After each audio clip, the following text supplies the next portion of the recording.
petit garçon est tombé dans la rivière. 35 ans plus tard, il s'est réveillé au milieu d'une rizière dans un village rural en Chine. Entouré de visages inconnus et parlant une langue qu'il ne comprenait pas, l'enfant terrifié s'est évanoui sur place. Les villageois ont rapidement contacté l'ambassade américaine. Lorsque le personnel a examiné ses vêtements, ils ont découvert qu'un nom Jacob était écrit à la main sur l'étiquette. Ce qui les a surpris encore plus, c'est que l'enfant, grâce à sa mémoire, avait noté l'adresse complète de sa famille.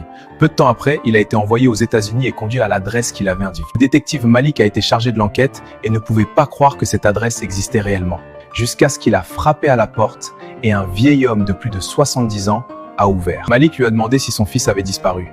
Le vieil homme a répondu que son fils était mort 35 ans plus tôt.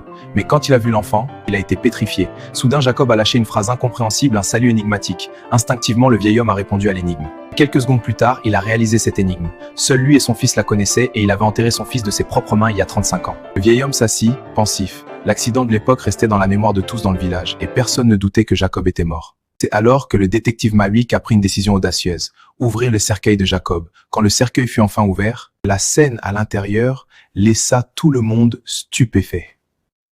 Si tu veux la suite, abonne-toi et écris en commentaire partie 2, je t'envoie le lien de cette légende.